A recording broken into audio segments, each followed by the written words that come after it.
जय जगन्नाथ। अब जबकि तुम मारे जा चुके हो, तुम्हारे नाम पर लोगों को भड़काने का काम हो रहा है। राजनेता अपने हिसाब से यह काम कर रहा है, हिंदूवादी अपने हिसाब से, मीडिया अपने हिसाब से, और सोशल मीडिया पर बैठे ट्रोलर अपने हिसाब से। तुम्हें धर्म के नाम पर शहीद बताया जा रहा है। हर रोज नया किस्सा सुनाया जा रहा है। झूठ का अंबार इस तरह खड़ा हो चुका है जो सच लगे, उसके बाद कुछ और कुर्बानियां ली जा सके। कुर्बानी किस लिए? तुम समझते हो तुम धर्म पर कुर्बान हो गए, पर धर्म तो राजा का होता है। प्रजा तो शोषण के लिए ही पैदा होती है।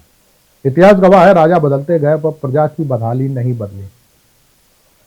इसीलिए जनता कभी भी अपने राजा के धर्म की रक्षा के लिए खड़ी नहीं हुई। पहले राजा सनातनी होता था, बौद्ध होता था, फिर मुगल हुआ, पर जनता फटेहाली रही। फिर अंग्रेज आए, जनता फटेहाल के साथ साथ हिंदू मुसलमान भी हो गई। फिर राजतंत्र गया, लोकतंत्र आ गया, पर राजा का चरित्र नहीं बदला। राजा अब भी वही है जो चाहता है कि धर्म के नाम पर सत्ता कायम रहे। न राजा का चरित्र बदला, न धर्म का। इतिहास बताता है, एक राजा दूसरे राज्य पर हमला करते वक्त वहां की धार्मिक आस्थाओं पर सबसे पहला हमला करता था। अब भी वही हो रहा है। रामनवमी का जुलूस अब माता के विसर्जन के लिए नहीं, दूसरे धर्म को नीचा दिखाने के लिए निकाले जाते हैं। किसी मस्जिद के सामने भड़काऊ नारे लगाना, मस्जिद के गुंबद को तोड़ना, उस पर भगवा झंडे फहराना हर साल की कहानी बन गई है। शांति बनाए रखने की जिम्मेदारी अल्पसंख्यकों की है, वरना हिंसा हो जाती है। हर चुनाव से पहले ये हमले और बढ़ जाते हैं। धर्म की सत्ता तभी कायम रह सकती है जब लोग अनपढ़ और गरीब हों। पढ़ा लिखा आदमी तर्क करने लगता है। अब तक दंगों में जितने लोग भी मारे गए वे सभी गरीब थे। इसीलिए राजा न रोजगार का इंतजाम करता है, न रोजगार की बात करता है। भारत हो, पाकिस्तान या अफगानिस्तान, जहां जहां धर्म की स्थापना का काम सत्ताधीश कर रहे हैं, वहां की आवाम न सिर्फ अनपढ़ है बल्कि भूखी भी है। इत्तेफाक नहीं है कि हंगर इंडेक्स में हम 105वें स्थान पर हैं और पाकिस्तान 109वें स्थान पर। सुना है तुम बेरोजगार भी थे और कम पढ़े लिखे भी, पर परिवार पाल रहे थे। अगर गरीब ना होते तुम भी किसी नेता पुत्र की तरह विदेश में पढ़ रहे होते। चिंता ना करो, तुम्हारी शहादत बेकार नहीं जाएगी। इसके बदले किसी नेता पुत्र को कुर्सी मिल जाएगी। सुना है 3 महीने पहले तुम्हारी शादी हुई थी।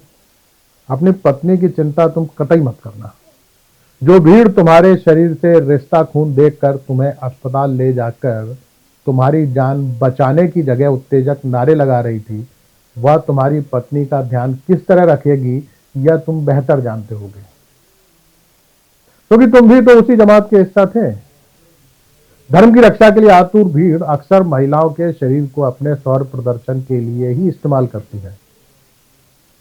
गुजरात दंगों में एक महिला का पेट चीरकर उसके भ्रूण को त्रिशूल पर लटकाकर जय श्री राम का नारा लगाने वाले लोग हों, या मणिपुर में महिलाओं की निर्वस्त्र परेड कराने वाली भीड़, या फिर पाकिस्तान की वे हिंदू महिलाएं जिनका अपहरण उनका धर्म बदलवाने के लिए किया जाता है।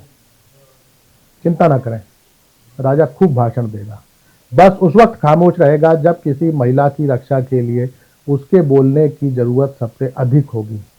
अगर स्वर्ग में कोई खिड़की हो और तुम्हें अप्सराओं से फुर्सत मिल जाए तो एक बार झांक कर अपने माता पिता को जरूर देख लेना।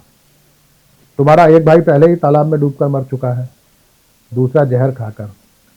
3 जवान बेटों की मौत के बाद माता पिता का क्या होता है यह भी देख लेना। शेष कुशल, एक देशभक्त सेवक। नमस्कार।